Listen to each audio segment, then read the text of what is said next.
علیکم ناظرین، پروگرام میں خوش آمدید۔ آپ نے سپریم کورٹ کا فیصلہ تو سن ہی لیا ہوگا۔ بجلی کے بحران نے اور اس سے متعلق جو کرپشن ہے یا اس سے متعلق جو تنازع ہیں انہوں نے سیاسی کیجویلٹیز اٹھانی شروع کر دی ہیں۔ یہ پہلا موقع نہیں ہے کہ اس قسم کے واقعات کے بھیانک نتائج نکلے ہیں، لیکن شاید یہ پہلا موقع اس طرح ہے کہ اس قسم کے نتائج نکلے ہیں جس کے اندر وہ لوگ انوالو پائے گئے جن کا کام تھا اس ایشو کو سدھارنا۔ بجلی کے بحران کے تناظر میں آج ہم نے انٹرویو کا اہتمام کیا ہے۔ چیف منسٹر پنجاب شہباز شریف صاحب ہمارے ساتھ موجود ہیں۔ ان سے پوچھتے ہیں کہ پنجاب کے اندر ہونے والے پروٹیسٹ اور اس سے متعلق ان کا لائے عمل کیا ہے۔ بہت شکریہ جی، آپ نے ہمیں آج جوائن کیا۔ بہت شکریہ طلعت حسین صاحب۔ یہ آج کا فیصلہ ایک تازیانے کی حیثیت رکھتا ہے اور یہ وقت کی آواز ہے کہ اور ثابت ہو گیا کہ موجودہ فیڈرل گورنمنٹ کی 4 سال سے بجلی کے بحران کو نپٹنے کے لیے جو ان کی پرائورٹی تھی وہ نہ صرف ٹوٹلی وہ فلاٹ تھی، ناقص تھی، بلکہ وہ کرپشن اور لالچ سے بھرپور تھی۔ اور آج کا فیصلہ سپریم کورٹ کا، اس نے بالکل دودھ کا دودھ پانی کا پانی کر دیا۔ وہ رینٹل پاور پروجیکٹس جو کہ انتہائی مہنگے ہیں اور انتہائی ناقص ہیں ٹیکنالوجی کے حوالے سے، ان کو پاکستان کے وسائل کی جو رقوم لٹائی جا رہی تھی اور جو اصل جو کام کرنے کا تھا اس کو ٹوٹلی ایک طرف کیا ہوا تھا۔ مثال کے طور پر میں نے یہ ہمیشہ کہا ہے کہ کوئلے کی بنیاد پر کیا چیز مانی تھی کہ آج 4 سال میں پراپر پالیسیز کے حوالے سے ہم 3-4 ہزار میگا واٹ بجلی نہ پیدا کر سکتے۔ تھرکول ایک اسٹیبلشڈ ہمارا قدرتی اپنا ایک ہمارا ریسورس ہے۔ بلوچستان میں لورا لائی کا وہاں پر کول موجود ہے۔ پنجاب میں جو کول ہے جو کہ اس کی کوالٹی اتنی اچھی نہیں، لیکن ہم نے اس کے الحمدللہ جو آسٹریلین کمپنیز اس کے سروے اب آلموسٹ مکمل کرنے کو وہ پہنچ گئے ہیں۔ اس کے سروے ہم نے کروایا تو وقت لگتا ہے پری فیزیبلٹی بنانے میں۔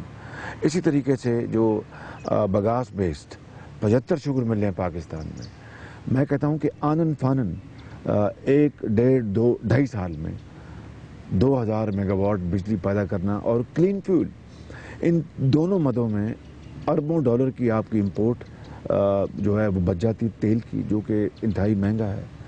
آپ کے لاکھوں لوگ ان کانوں میں مصروف ہوتے، آپ کی انڈیجنس جو آپ کا جو ریسورس ہے وہ استعمال ہو رہا ہوتا اور پرائیویٹ سیکٹر اس کو کر رہا ہوتا۔ خود آپ نے صرف ایک فائنینشیل پالیسی، آپ نے ایک جو انرجی پالیسی اس کو آپ نے امپلیمنٹ کروانا تھا، اس کے اوپر ہم نے ایک رتی برابر کام نہ کیا، کوئی توجہ نہ دی اور سارا زور تھا رینٹل پاور پروجیکٹ پر، اور آج تباہی ہمارا مقدر بن چکی ہے۔ پنجاب میں جو اس کو صورتحال ہے، لاکھوں لوگ بے روزگار ہیں، لاکھوں لوگ، آپ مجھے بھی بتا رہے تھے کہ فیصل آباد آپ گئے تھے کل، میں خود فیصل آباد سے ہو کے آیا ہوں۔ فیصل آباد از hub of industrial activity. It used to be known as what we call Manchester of Pakistan. وہاں پر اب چمنیوں سے دھواں نکلنا بند ہو چکا ہے، وہاں پر لاکھوں لوگ بے روزگار ہیں، اربوں ڈالر کے ایکسپورٹس کینسل ہو چکے ہیں، ایکسپورٹ آرڈرز، اور آپ جانتے ہیں کہ امپورٹر کبھی مال ٹائم پہ نہیں ملتا تو وہ کینسل کر کے پھر اس منڈی کا اس ملک کا دوبارہ وہ رخ نہیں کرتا۔ ہم نے پوٹینشلی وہ اپنے امپورٹرز ہم نے گوا دیے ہیں۔ اس کے علاوہ آپ دیکھیں کہ 300 ارب روپے کا ایک سال میں پنجاب کی اکانومی کو نقصان پہنچا ہے۔ اس کے علاوہ آپ دیکھیں کہ ہماری جو اس وقت ملک کے اندر جو زراعت ہے، ہماری ٹریڈ اور کامرس ہے، وہ Punjab again is the engine growth engine of Pakistan economy, I mean whether we like or not. اور اگر پنجاب خدا نہ خواستہ اللہ نہ کرے اس کی معیشت ڈوبتی ہے تو پاکستان کی معیشت وہ ڈوبتی ہے۔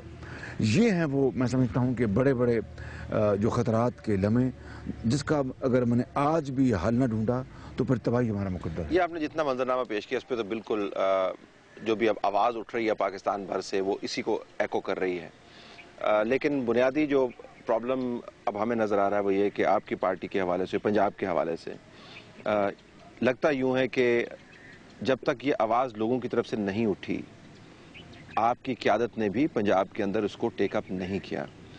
فیصل آباد میں گیا تو وہاں پر لوگوں نے بہت سارا اعتراض کیا کہ پنجاب کے اندر سیاست کے اوپر تو بہت تعاون ہوتا رہا، جیسا تیسا بھی تھا، لیکن یہ جو معاملات ہیں جب تک لوگ سڑک پر نہیں نکلے، جب تک انہوں نے گھیراؤ اور جلاؤ نہیں کیا، تب تک اٹھائے نہیں گئے۔ اس سے میں ادب سے اختلاف کروں گا۔ اسلام آباد میں آج سے 1.5-2 سال پہلے جو انرجی کانفرنس ہوئی تھی وہ کس نے کروائی تھی؟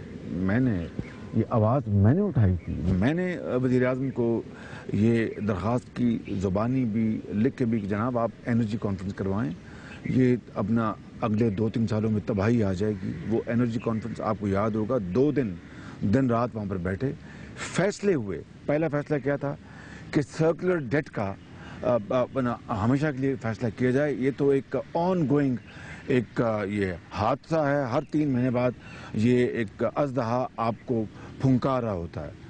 اس کے اوپر فیصلہ کیا گیا کہ دیر پا بنیادوں پر اس کو ہم کریں گے اور آئندہ سرکولر ڈیٹ کی جو بلڈ ہونے کی نوبت نہیں آنے دیں گے۔ اس پر کوئی عمل نہ ہوا۔ پھر منصفانہ بجلی اور گیس کی جو صوبوں کو تقسیم، اس کا فارمولا وہاں پر طے ہوا۔ وہ کچھ عرصہ، چند ہفتے مہینہ اس کے بعد وہ بھی ہوا میں اس کو اڑا دیا۔ لیکن اس کو آپ کو کنسٹیٹیوشنل امینڈمنٹ کے اندر لانا چاہیے تھا، 18ویں 19ویں 20ویں ترمیم کے اندر لانا چاہیے تھا۔ اگر مجھے اجازت دیں تو یہ ہم نے وہاں پر اس کی آواز اٹھائی، میں نے وہاں پر یہ ساری بات کی۔ پھر مئی 2011 میں جب ڈیولیوشن کے ذریعے جو کنکرنٹ لسٹ ختم کر دی گئی 18ویں ترمیم میں، ایز اے نو، تو یہ حصہ جو ہے electricity as a subject, it became part of federal legislative list in part 2، اس کو بنا دیا گیا۔ میں گیا اپنا کاؤنسل آف کامن انٹرسٹ کے پاس مئی 2011 میں کہ آپ نے پچھلے 3 سال میں آپ نے گل کھلانے تک کھلا دیا، آپ نے ملک کی اکانومی کا آپ نے اپنا تباہی کر دی ہے اور کرپشن عروج پر ہے۔ اب آپ مہربانی کر کے صوبوں کو آپ کچھ اختیار دیں، صوبے اس کے اوپر کچھ کریں۔ اور بڑی مجبوری کے ساتھ انہوں نے اس بات کو مانا۔ I went to, this is a part of record, I went to Council of Common Interest in May 2011 اور وہاں پر ہم نے فیصلہ یہ کروایا کہ جو فیڈرل گورنمنٹ کو جو اختیار ہے، دیٹ اختیار will be deemed to have been given to the provinces also۔ بڑی مشکل سے میں نے یہ فیصلہ کروایا، حالانکہ it is still as I speak subject electricity a subject on the federal legislative list part 2۔ اس کے بعد میں نے دن رات، یہ دیکھیے یہ ہے اپنا دن رات 3-4 مہینے میں لگے ہم نے۔ اس کے بعد انرجی ڈپارٹمنٹ پنجاب میں کریٹ کروایا اکتوبر میں، اور اس کو آج وہ آ چکا ہے مارج وجود میں۔ ایک انرجی ڈپارٹمنٹ ہے پنجاب میں، اس کا ایک ہیڈ ہے، وہاں پر ہم پروفیشن لے کے آئے ہیں۔ یہ ڈیٹیلز کی بات ہے، میں موٹی بات کر رہا ہوں۔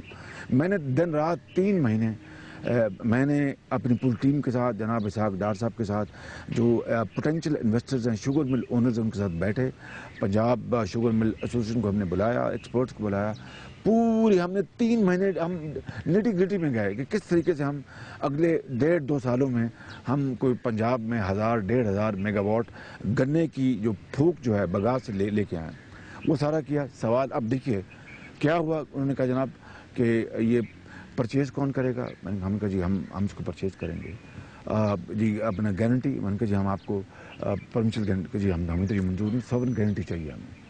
انہوں نے کہا کہ ہمیں سوورن گارنٹی سے کم منظور نہیں ہے، اس کے بغیر ہمیں بینکس کہاں سے ہم لون ایکویٹی ہم ارینج کروائیں گے؟ بینکس انویسٹمنٹ جو ہے وہ تو بینکس نے ہمیں مہیا کرنی ہے لونس، تو وہ تو سوورن گارنٹی مانگتے ہیں۔ نمبر 2 نیپرا، جو کہ آج بھی فیڈرل ڈومین ہے کہ جناب وہ ریٹ وہاں سے طے کروائیں گے۔ نیپرا کو ہم نے دروازے کھٹکھٹائے، وابڈا کے دروازے کھٹکھٹائے۔ یہ ریکارڈ کی بات، میں آپ کو ساری ڈیٹیل ریٹن دے سکتا ہوں، meetings and then of course black and white میں جو ریمائنڈرز دیے کہ جناب آپ نیپرا کو کہا کہ آپ اپ فرنٹ ٹیرف آپ مقرر کر دیں۔ کوئی $1 ملین میں پر میگا واٹ لگاتا ہے، کوئی 5 لاکھ میں لگاتا ہے، کوئی 6 میں، وہ جانے۔ آپ ایک ایکوٹی اور فیئرنس کے بیسس پر آپ ایک مقرر کر دیں اپ فرنٹ، تاکہ ہم اس کو کروائیں۔ شہباز صاحب ان دی اینڈ ہوا کیا؟ کچھ نہیں ہوا۔